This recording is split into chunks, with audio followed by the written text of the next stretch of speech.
Good Sunday afternoon. I will start off the video by saying that we found a place to move and we are putting in the application.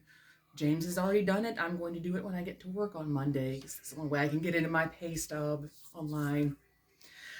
So, with no more chatter about the move stuff for now, I'm going to move into my next Morbid Files episode.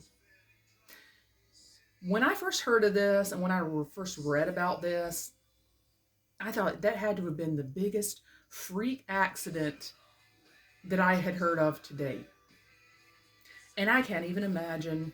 You're in Boston, it's 1919, so you're just going along about your business and you're on your horse, or maybe you're a vendor, maybe you're a fishmonger and you're on the street. And then all of a sudden, bam, you get crushed to death and suffocate to death by molasses. Molasses. It's the city streets where there might be street gangs that I have to worry about, that I might have to die by the hands of a street gang. But no, I get crushed by molasses. If that happened to me, I would be so pissed that some random day of the week, just going about my business and get killed by molasses. I would be so pissed that I would come back as a ghost and I would haunt everybody for the rest of their lives. And I wouldn't be surprised if there's lots of ghosts in Boston to this day because they're so pissed. So I decided to look up on history.com and get a little bit more information about it because I only heard the basics. And as it turns out, it wasn't a freak accident. It was deliberate negligence. And kind of like, you know how right now we're finding that Boeing cuts corners? To make the maximum amount of profit. As James will say, 'twas ever thus. So it was January 15th, 1919. More than 2 million gallons of the molasses poured out like a tsunami out into the streets, reaching speeds up to 35 miles an hour because it's viscous like mud. It's like a mudslide. And then it killed 21 people and it injured 150 people. As it turns out, molasses can be converted to some form of alcohol, which was needed for World War I. And the tanks that held the molasses were not thick enough because they're cutting corners. In fact, the tanks were so thin that kids could walk up with a jar and hold it up against the tank and get a little jar full of molasses as it's seeping out.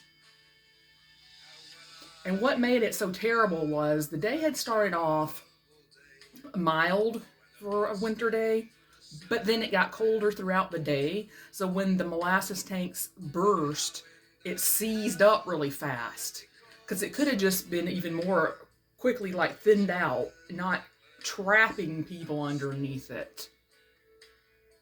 I can't imagine how terrifying that must have been. And all because some corporation wants to cut corners with the safety of the product. Like Boeing, like so many other, I'm sure. I could look up history of negligence in manufacturing a product, and I'm sure I could find 100 products, if not more. Because like I said, the middle class here did not get fucked until Reaganomics, but corporate greed has been forever. So make sure we make the maximum amount of profit by cutting corners. Who cares if people die now and then?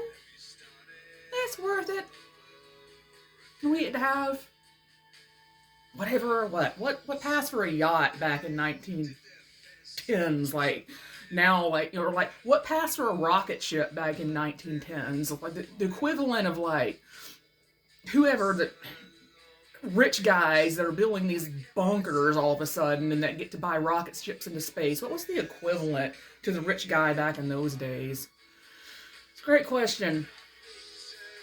So, if anyone has bothered to listen to this over 5-minute rant, Morbid File rant, If there's any subject matter you would like me to try to find out and cover under Morbid Files, drop me some ideas in the comments, as I'm not really sure what my next Morbid Files is going to be.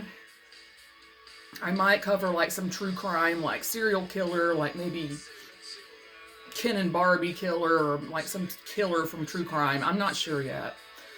Anyway, I hope everyone has a good day. I did manage to properly edit and indent my next short story I'm going to publish, which is the conscript. Now I just need some cover art, and I wish that I had a good woman hand model who was as pale as me or paler, because I want to have a photo of the brick shards that Matt gives to Serena, because he thinks he's in the army forever, and he thinks he's going to be away from his true love forever, and he has no use to wear his anymore because the true love has a carbon copy of the same pendant. But my hands are like too knobby. I got like arthritic looking art knuckles. I got big knuckles. I don't have a very pretty hand. So that's what I want cover art to be, but in the end, it might just be a picture of the little vial of the brick shards. Good one.